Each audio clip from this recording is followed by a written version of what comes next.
Chers amis, chers frères et sœurs, 2022 s'achève et 2023 est devant nous.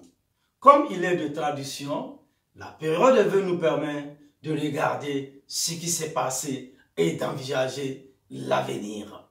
L'année 2022 nous a permis de reprendre le rythme normal de nos activités.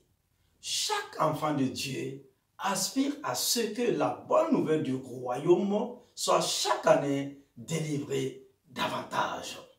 Nous continuerons donc en 2023, comme nous l'avons fait en 2022, à enseigner la parole de Dieu afin que chacun y trouve des pistes dont il a besoin pour s'affermir dans sa marche avec Dieu.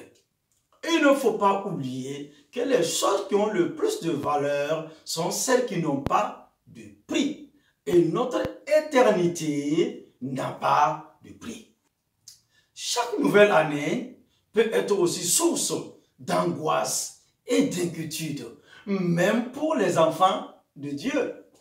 Je vais rappeler à chacun d'entre nous que la grâce de notre Dieu a parlé dans nos vies en 2022 et qu'elle parlera encore en 2023.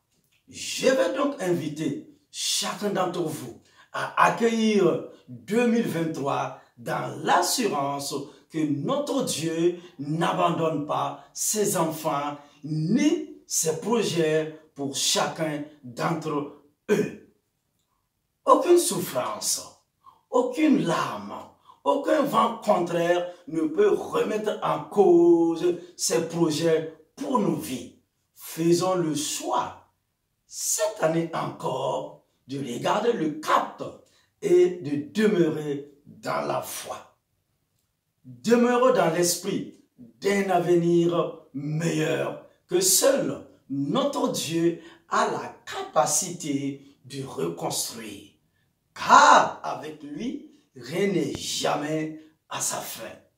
En 2023, nous continuerons à être une force d'innovation et de proposition pour œuvrer à l'essentiel, le salut des âmes du plus grand nombre. Cette année encore, nous aurons des défis à relever, des frères et des sœurs à accompagner, des âmes à toucher, car c'est à cela que nous sommes appelés.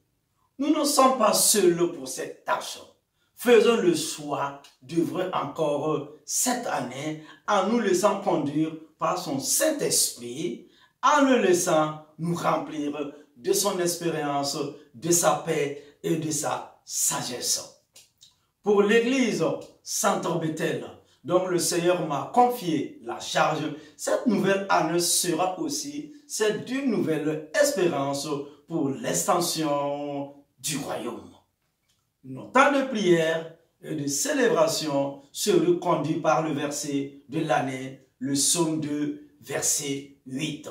Demande-moi et je te donnerai les nations pour héritage, les extrémités de la terre pour possession. Notre Dieu règne toujours et je reste fermement optimiste quant au bel avenir qu'il a pour chacun de ses enfants. Je crois aussi, sans aucun doute, à nos capacités à demeurer sur la bonne route en raison de son amour pour chacun d'entre nous. Qu'au cours de cette nouvelle année, il nous garde et nous conduise encore, que notre amour pour lui croisse, ainsi que nos moments d'intimité avec lui. Bonne année 2023 à chacune et chacun d'entre vous. God bless you. Shalom, shalom, shalom.